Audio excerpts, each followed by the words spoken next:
I recently came across a 2-video set from Center for Evil.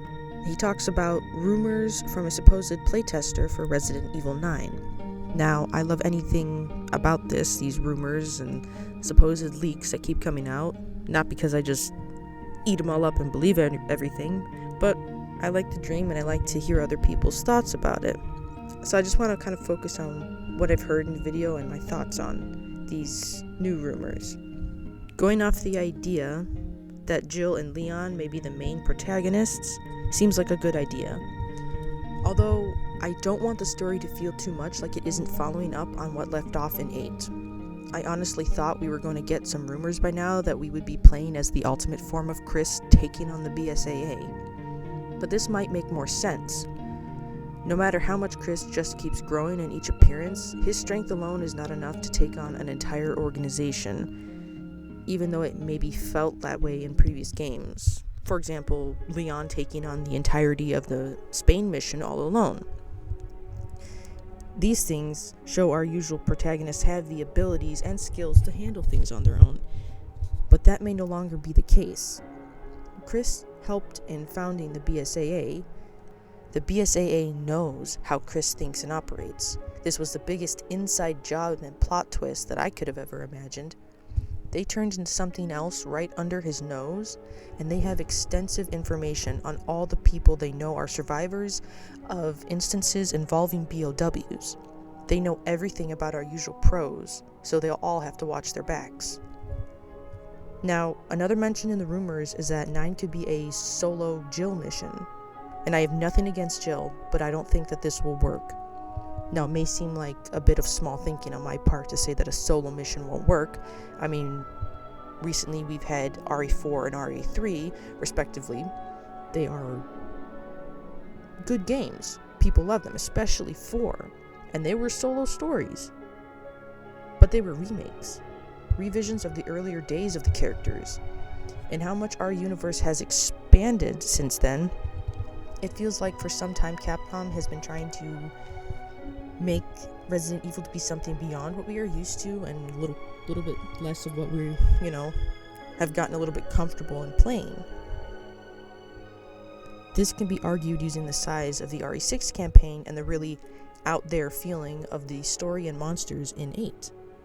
They were both a different change of pace. Anyways, the real monsters in RE are shown to be worldwide throughout the franchise, nearly unstoppable.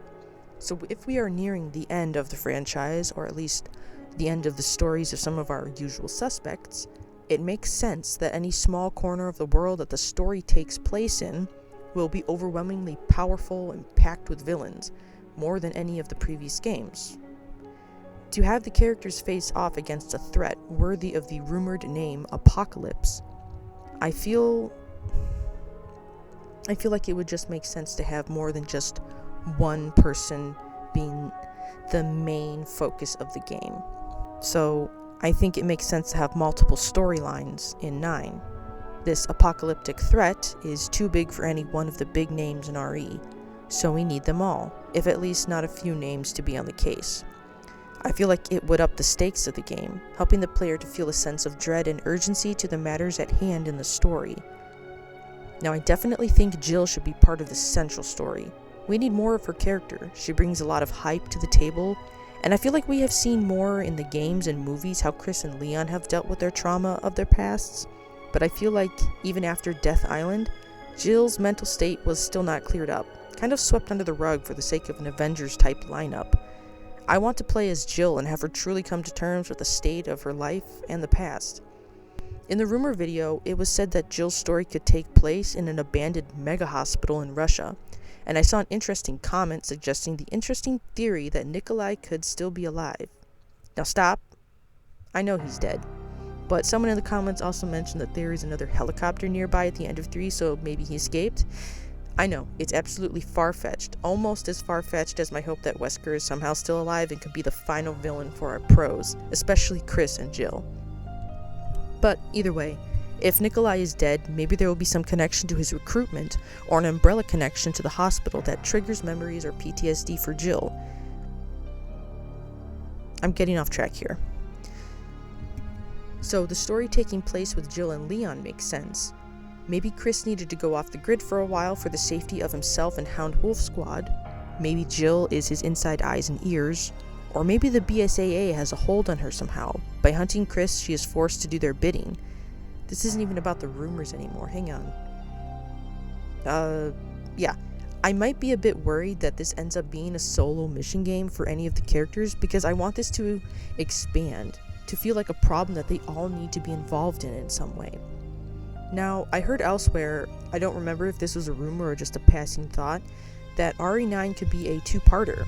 And if that's what it takes to expand it to the threat level I'm hoping it feels like, I might be okay with that, provided it doesn't get overwhelming like 6.